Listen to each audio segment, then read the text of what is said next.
schedule here. Washington State Congresswoman Cathy McMorris Rodgers is going to be giving the GOP response. Let's listen. What an honor it is for me to be with you after the President's State of the Union.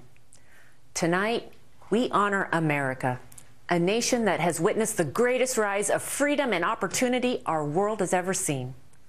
A nation where we are not defined by our limits, but by our potential. And a nation where a girl who worked at the McDonald's drive-thru to help pay for college can be with you from the United States Capitol. But the most important moments right now aren't happening here. They're not in the Oval Office or in the House chamber. They're in your homes, kissing your kids goodnight, figuring out how to pay the bills, getting ready for tomorrow's doctor's visit, waiting to hear from those you love serving in Afghanistan, or searching for that big job interview. After all, we the people have been the foundation of America since her earliest days. People from all walks of life and from all corners of the world.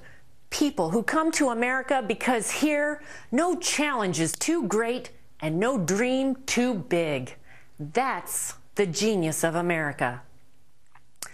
Tonight, the President made more promises that sound good, but won't actually solve the problems facing Americans. We want you to have a better life. The President wants that too. But we part ways when it comes to how to make that happen.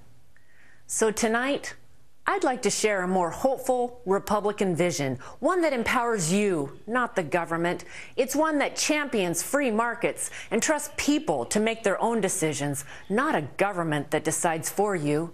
It helps working families rise above the limits of poverty and protects our most vulnerable. And it's one where Washington plays by the same rules that you do. It's a vision that is fair and offers the promise of a better future for every American. If you would have told me as a little girl that I would one day put my hand on the Bible and be sworn in as the 200th woman to serve in the House of Representatives, I wouldn't have thought it possible. I grew up working on my family's orchard and fruit stand in Kettle Falls, a small town in eastern Washington, getting up before dawn with my brother to pick apples. My dad drove a school bus, and my mom worked as a part-time bookkeeper. They taught me to work hard, help others, and always, always dream for more. So when I showed my 4-H animals at the county fair, my parents used to say to me, "Cathy, you need to save this money so you can go to college one day."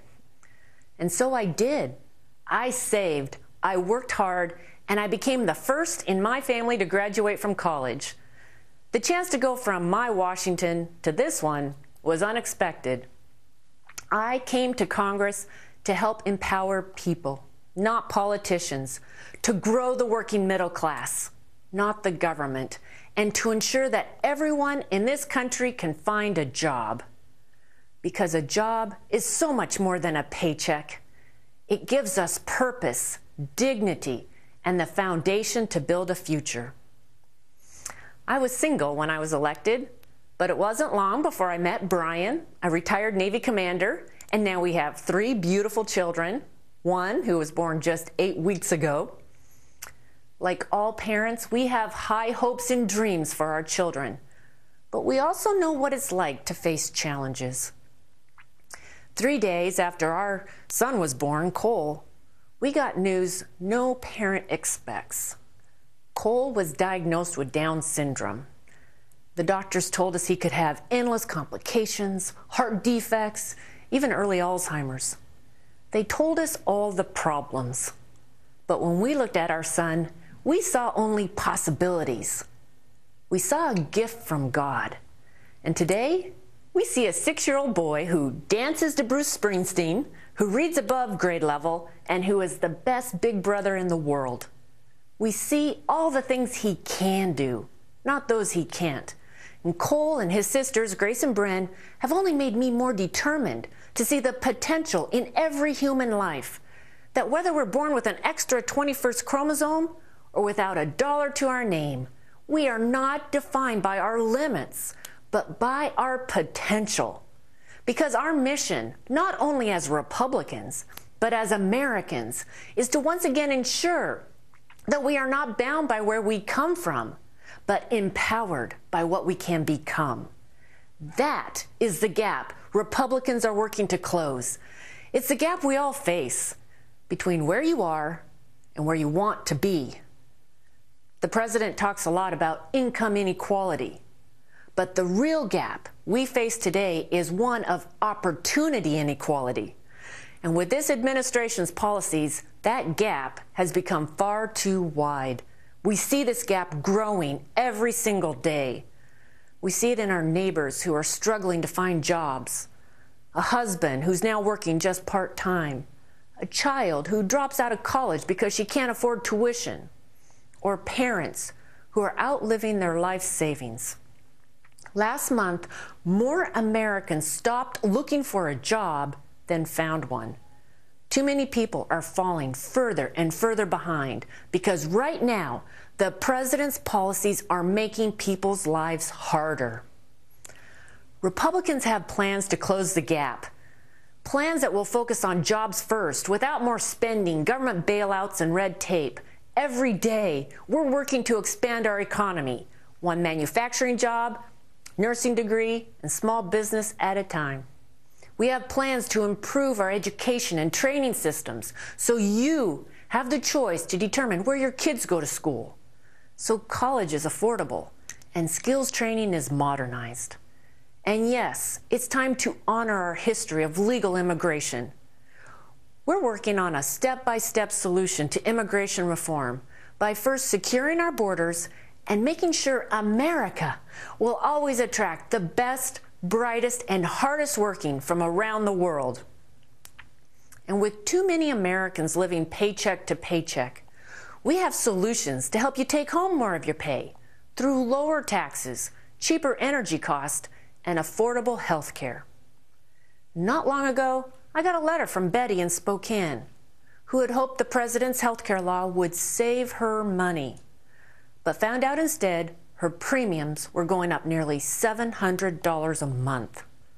We've all talked to too many people who've received cancellation notices they didn't expect, or who can no longer see the doctors they always have. No, we shouldn't go back to the way things were, but this law is not working. Republicans believe healthcare choices should be yours, not the government's, and that whether you're a boy with Down syndrome or a woman with breast cancer, you can find coverage and a doctor who will treat you. So we hope the president will join us in a year of real action by empowering people, not by making their lives harder with unprecedented spending, higher taxes, and fewer jobs.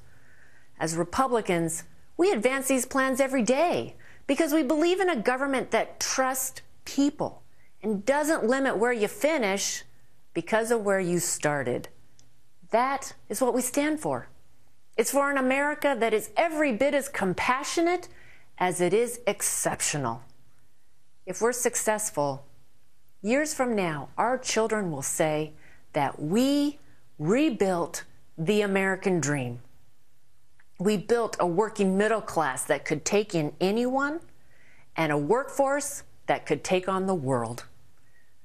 Whether you're a girl in Kettle Falls or a boy from Brooklyn, our children should be able to say that we closed the gap.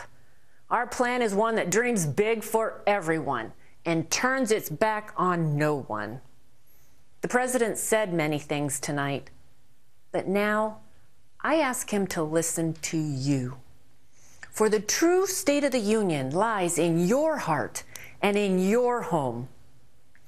Tomorrow, I'll watch my son Cole get on the school bus. Others will wait in the doctor's office or interview for that first job. Some of us will celebrate new beginnings. Others will face great challenges. But all of us will wake up and do what is uniquely American. We will look forward to the boundless potential that lies ahead.